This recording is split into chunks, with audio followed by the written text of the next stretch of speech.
என்னை அலங்கரிக்கிறார்கள் என்று ஆறு அப்பொழுது பெருமை பேசுவதில்லை. அந்த ஆற்றிலே தான் ஒலிம்பிக் நீச்சல் போட்டியில் முதல் பரிசு பெற வேண்டும் என்று விரும்புகிற ஒரு தம்பி அந்த ஆற்றிலே குதித்தும் எழுந்தும் அவன் நீச்சல் பயிற்சி பெறுகிறான். நாளைக்கு தங்கப்பதக்கம் வாங்க போகிற வாலிபன் என்னிடத்திலாம் பயிற்சி பெறப் போகிறான், பயிற்சி பெற்றுக் கொண்டிருக்கிறான் என்று ஆறு அப்போதும் கர்வம் கொள்வதில்லை.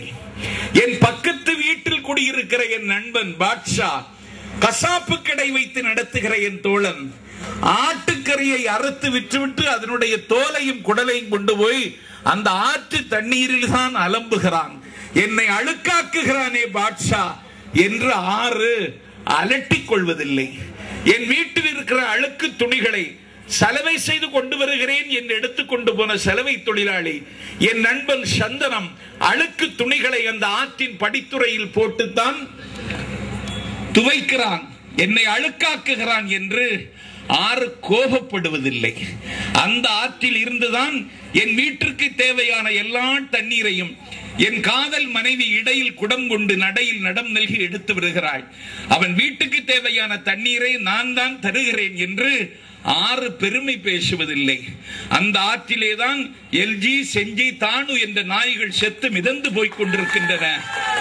அப்போதும் ஆறு அதற்காக அலட்டிக் கொள்வதில்லை. ஆறு அப்போதும் ஓடிக்கொண்டுதான் இருக்கும். men may come, men may go, but I gone forever. மனிதர்கள் வருவார்கள் போவார்கள், ஆனாலும் நான் ஓடிக்கொண்டே இருப்பேன் என்று பாடிக்கொண்டே இருக்கிறது ஒரு நீரோடை. அந்த நீரோடை வேறெங்கும் இல்லை, அது தமிழ்நாட்டில் வைகோவின் தலைமையில் இருக்கிற மறுமலர்ச்சி திமுக. நாங்கள் இந்த மண்ணினுடைய சுகதுக்கங்களை தீர்மானிப்பதற்கு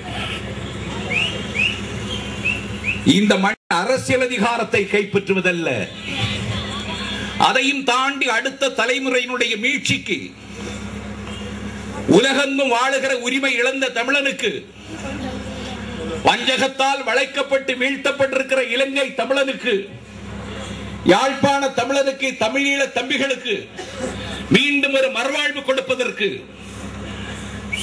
இந்திய துணைக்கண்டத்தில் தென் தமிழகத்தில் ஒரு இயக்கம் பேச முடியுமா என்றால், அப்படி பேசுகின்ற வல்லமை பெற்ற ஒரே இயக்கம் நாங்கள் தான் என்பதை மத்தளம் கொட்டி வரிசங்கம் நின்றுதி நாங்கள் எந்த மன்னத்திலும் சொல்ல முடியும்.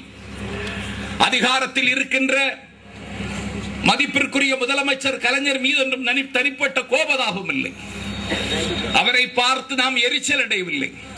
அவரை பார்த்து பொறாமைப்படக்கூடிய அளவிற்கு அவருக்கு ஒன்றும் 6 அடி கூந்தல் இல்லை. அவரை பார்த்து எரிச்சல் கொள்ளக்கூடிய அளவிற்கு அவர் ஒன்றும் பர்சனாலிட்டி கிஃப்ட் உள்ள லீடர் இல்லை. அவரை பார்த்து எரிச்சல் கொள்ளக்கூடிய அளவுக்கு நமக்கொன்று அவன் அதிகாரத்தில் இருக்கிறான், அவ்வளவுதான். அதிகாரத்தில் இருப்பவர்கள் எல்லாம் இந்த நாட்டில் மரியாதைக்குரியவர்களாக எப்போதும் இருந்ததில்லை.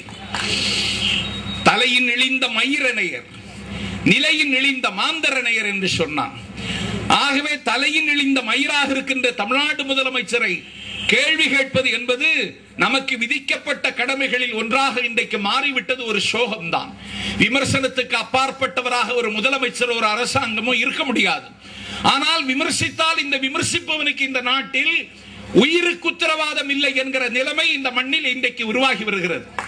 ஒரு பொதுக்கூட்டம் நடத்துவதற்கு காவல்துறை அனுமதியை தாண்டி தமிழ்நாட்டின் பல இடங்களில் உயர் நீதிமன்றத்தினுடைய உத்தரவை பெற்றே பொதுக்கூட்டம் நடத்த வேண்டும் என்கிற அளவிற்கு ஸ்பெக்ட்ரம் பிரச்சனையில் பாளையங்கோட்டை ஜவஹர் மைதானத்தில் நான், ஜனதா கட்சி தலைவர் சுப்பிரமணிய சாமி, இந்திய கம்யூனிஸ்ட் கட்சி தலைவர் அண்ணன் தா பாண்டியன், மார்க்சிய கம்யூனிஸ்ட் கட்சியினுடைய சட்டப்பேரவை உறுப்பினர் பாலபாரதி போன்றவர்கள் உரையாற்றுவதற்கு உயர் நீதிமன்றத்தினுடைய உத்தரவை பெற்றுத்தான் நெல்லை மாநகரத்தில் பொதுக்கூட்டம் நடத்த வேண்டும் என்கிற அளவிற்கு ஜனநாயகம் இங்கே சிரச்சேதம் செய்யப்படுகிறது.